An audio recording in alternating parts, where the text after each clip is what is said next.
Delhi Mumbai corridor પ્રોજેક્ટમાં 14 ગામોમાં સર્વેની કામગીરી હાથ ધરવામાં આવી છે। 14 ગામોના ખેડૂતો દ્વારા અગાઉ 6 સપ્ટેમ્બરના રોજ હાઈવે પ્રોજેક્ટમાં ચાલતી કામગીરી બંધ કરવા હતા।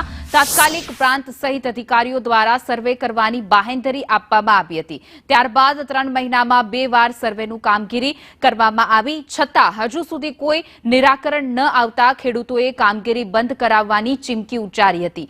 ઝાલોદ તાલુકાના 14 ગામમાંથી દિલ્હી મુંબઈ કોરિડોર પસાર થઈ રહ્યો છે।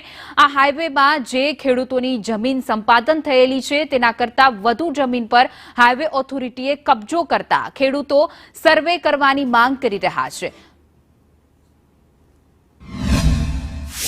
સરકાર દ્વારા લોકોની સુવિધા માટે અનેક સુવિધાઓ કરવામાં આવે છે, જેની અંદર હાઈવે પણ બનાવવામાં આવે છે, નેશનલ હાઈવે પણ બનાવવામાં આવે છે, પરંતુ ક્યાંક ને ક્યાંક કોરિડોર હાઈવે તો પસાર કરવા માટે લોકોની જે સુવિધા છે તે કરવામાં આવી રહી છે, પરંતુ ક્યાંક ને ક્યાંક નાના ગરીબ અને મધ્યમ વર્ગના જે ખેડૂતો છે તેઓને તકલીફોનો સામનો વેઠવો પડી રહ્યો છે। हमारे सरकारश्री द्वारा विकासના નામે આ હાઈવે પસાર કરી અને જેમ અમારી મૂળભૂત સુવિધા હતી એને સુવિધા અમારા ઝાલોદ તાલુકાના 14 ગામોના જે આ દિલ્હી બોમ્બે કોરિડોર હાઈવેના અસરગ્રસ્ત ખેડૂતો છે એમની વિનાશ કરી નાખવામાં આવ્યો છે। કેમ કે જો એમણે અમારી માંગો પૂરી કરવી જોઈએ તો હાઈવે નું કામ ચાલુ કરતા પહેલા એમ લોકોએ ધ્યાન રાખવાનું હતું કે હાઈવેમાં જે નિકાલની વ્યવસ્થા ન હોવાના કારણે વરસાદી પાણી અમારા ખેતરોમાં ઘૂસી જતા આજે તદ્દન પાક નિષ્ફળ ગયો છે।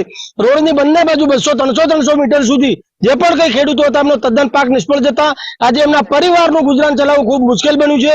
અને સાથે સાથે અમારા જે મકાનો હતા, અમારા કુવા હતા, બોર હતા, હેન્ડપંપ હતા, એ પણ તૂટી જતા અમારા લોકોને પૂરતું વળતર આપવામાં આવ્યું નથી અને જે અમારા ઝાડવા હતા એમનું પણ વળતર અમને આપવામાં આવ્યું નથી। આજે વૃક્ષોનું 20 કિલોના 8 રૂપિયાના ભાવે એ જે પંતરાવ લાકડું છે એમને ભાવ અમને આપી અમારા આદિવાસીઓની ઘોર મજાક કરવામાં આવી છે। જ્યાં સુધી અમારી મૂળભૂત સુવિધાઓ પરત મુહૈયા કરવામાં ન આવે ત્યાં સુધી આ કોરિડોર હાઈવેનું કામ ચાલુ થવા દેવામાં આવશે નહીં। હેમલ પંચાલ, સંદેશ ન્યૂઝ, દાહોદ।